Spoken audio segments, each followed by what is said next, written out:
Dear students, देखिए अपनी exercise 4.2 चल रही है और एक्सरसाइज 4.2 से पहले मैं इसके उदाहरण सिखाता हूं आपको कि एग्जाम्पल सीखते हैं। ये जो एक्सरसाइज फोर्थ एक्सरसाइज है और फोर्थ में भी एक 4.2 जो एक्सरसाइज है ये अपनी एग्जाम की दृष्टि से वेरी वेरी इंपॉर्टेंट एक्सरसाइज है। यहां से आपका क्वेश्चन पूछे जाने की ज्यादा संभावना होती है एक्सरसाइज 4.2 से, तो इसलिए वेरी इंपॉर्टेंट और थोड़ी हार्ड एक्सरसाइज भी होती है। उदाहरणों से स्टार्ट करता हूं, इसको धीरे धीरे हम सीखना स्टार्ट करते हैं कि सारणिक जो सारणिक आपको दे रखा है का मान बिना विस्तार के ज्ञात कीजिए। इनकी विस्तार नहीं करना है आपको, विस्तार का मतलब प्रसार नहीं करना है, 49 इसको छोड़ दे इसको छोड़ दे उपसारणिक लिख दे, ऐसा नहीं करना है आपको। यानी कि इसका मान निकालना है बगैर विस्तार के यानी बगैर प्रसार के, केवल गुण धर्मों का उपयोग करके। तो अब मैं आपको संक्रियाओं के बारे में सिखाता हूं, संक्रिया लगाने सिखाता हूं मैं। देखिए ये इस प्रकार से क्या होते हैं, कॉलम्स होते हैं, ध्यान रखना इंग्लिश में। ये इस प्रकार से कोई सारणिक हो तो 1 2 3 4 5 6 7 8 9, तो इसे क्या बोलेंगे C1, इसे C2, इसे C3, इसे R1, इसे R2 और इसे R3। यानी कि ये अपनी है रो फर्स्ट पंक्ति फर्स्ट, रो सेकंड पंक्ति सेकंड, रो थर्ड पंक्ति third, column first column second column third. इस प्रकार से मिलकर निर्धारण करते हैं।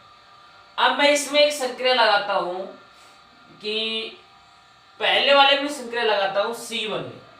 देखिए संक्रिया लगाने का रूल समझना, अगर आप पहले स्तंभ में संक्रिया लगाते हो तो किस रूप से लगाओगे, C1 फिर एक तीर का साइन लगाएंगे और फिर यहां पर वापस से आपको C1 ही रखना है। यही संक्रिया का रूल होता है। R1 में लगा रहे हो तो तीर का साइन फिर यहां पर R1 ही आएगा, C2 में लगा रहे हो C2 तीर का साइन और C2 ही आएगा, ठीक है। अब इसमें जो भी आपको प्लस माइनस करना है वो, जैसे मैं इसमें माइनस कर देता हूं कितना 8C3, यानी जो ये C3 है मेरा, इस C3 को 8 से गुणा करके C1 में से सब्ट्रैक्ट कर दूंगा। तो C1 में क्या संक्रिया लगाई, C1 माइनस 8C3। C1 का मतलब 49 में से घटाऊंगा C3 को 8 से गुणा करके, C3 ये रहा 8 की 48, यानी कि 49 माइनस 48, 49 में से 48 गया कितना बचा 1। फिर यहां देखो 39 है, 39 देखो यहां पर साइड में कर लिया करो। C1 का मतलब 39 माइनस 8 गुणा C3 और C3 कितना है 4, तो 39 माइनस 32 इक्वल टू कितना आ गया 7। तो यहां पर कितना लिख देंगे 7। फिर C1 कितना है 10 माइनस 8 गुणा C3 1, तो 10 माइनस 8 इक्वल टू कितना आ गया 2।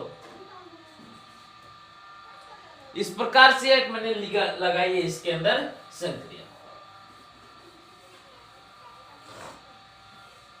बाकी में कोई संख्या नहीं लगाई, ऐसे कैसे ले देता हूं 1 7 2 6 4 1, ओके। और अब आपको पता है इसका आंसर कितना आएगा 0 आएगा। क्यों आएगा इसका आंसर 0, क्योंकि जब भी किसी सारणिक में कोई दो पंक्ति या स्तंभ के अवयव समान हो जाते हैं तो उस सारणिक का मान 0 के बराबर होता है। देखिए पहला स्तंभ और दूसरा स्तंभ के अवयव परस्पर इक्वल इक्वल है, तो इस सारणिक का मान किसके बराबर होगा 0 के बराबर।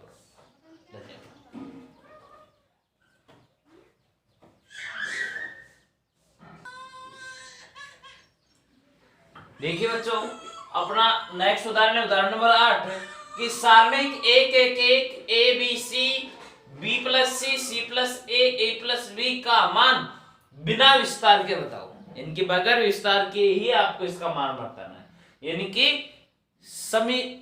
जो भी हमारे गुणधर्म हैं संक्रियाएं हैं उनका यूज करके आपको इसका मान बताना है।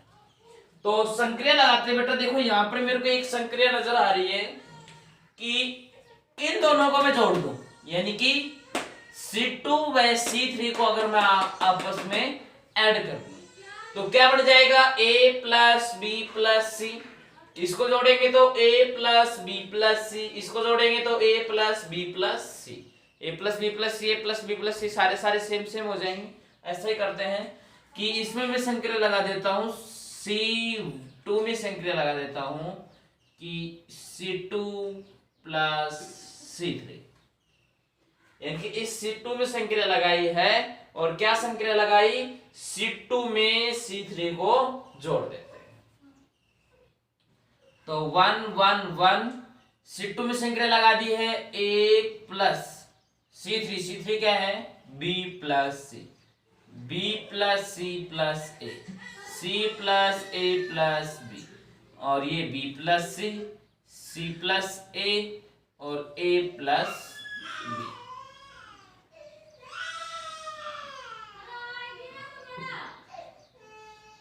वन वन वन, देखिए इसे A प्लस बी प्लस सी, इसे सही से लिखेंगे तो A प्लस बी प्लस सी, और इसे लिखेंगे तो भी A प्लस बी प्लस सी, ये B प्लस सी, ये C प्लस A, ये A प्लस बी।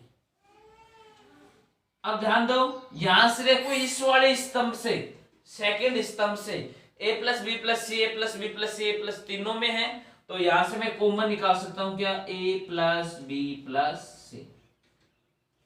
तो यहां क्या बच गया 1 1 1, यहां से कॉमन चल गया तो 1, यहां से चला गया तो भी 1, यहां से भी 1, तो अब B plus C, C plus A और A प्लस B कॉमन निकालने पर ये हो गया। और अब ध्यान दो बेटा, इसका पहला स्तंभ और दूसरा स्तंभ क्या हुए, परस्पर कैसे हैं, समान, और जब भी किसी सारणी के संगत अवयव समान होते हैं किसी पंक्ति स्तंभ के, तो उसका आंसर किसके बराबर होता है, 0 के बराबर, यानी कि A प्लस बी प्लस सी, और इसका आंसर कितना आ गया 0, और पूरे को सोल्व करोगे 0 से गुणा करेंगे तो इसका आंसर भी कितना हो जाएगा 0।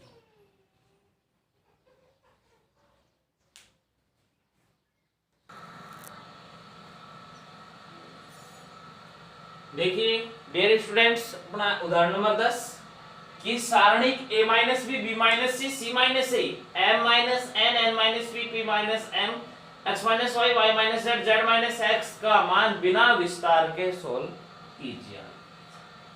तो अपने सारणी का मान कितना है, A minus B, B minus C, C minus A, M minus N, N minus P, P minus M, x minus Y, Y minus Z और z माइनस एक्स। इस सारणी को सोल्व करना है बगैर विस्तार के, इसका मतलब संक्रियाओं का यूज करना है। तो बेटा मेरे को एक संक्रिया नजर आ रही है कि मैं इनको सभी को ऊपर की तरफ जोड़ दूं, यानी कि R1 में सभी को जोड़ दूं तो B से B कट जाए, C से C कट जाए, A से A कट जाए, सभी कट जाएंगे, 0 0 0 आ जाए।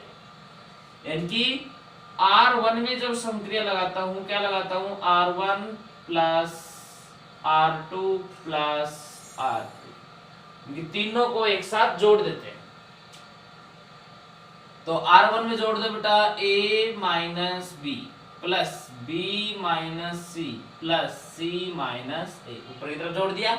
यहाँ पर M minus N plus N minus P plus P minus N, और इनको जोड़ेंगे तो x minus Y plus Y minus Z plus Z minus X, और ये b minus C, n minus P, x minus Z, sorry y minus Z, c minus A, p minus m, z minus x. जोड़ने पर क्या हो गया, minus ए से plus ए, B से B, सी से सी, m से ये m गया, p से p गया, n से n गया, x से ये x गया, z से z, y से y। इसका मतलब क्या हो गया 0 0 0, सब कुछ कट गए। यहाँ बचा है b minus C, n minus P, y minus Z, c minus A, p minus m और z माइनस x। और जब भी किसी सारणी या के कोई पंक्ति या स्तंभ के अवयव 0 0 0 हो तो उसका आंसर किसके बराबर होता है? शून्य के ही बराबर होता है। तो इसका आंसर भी कितना आता है? 0।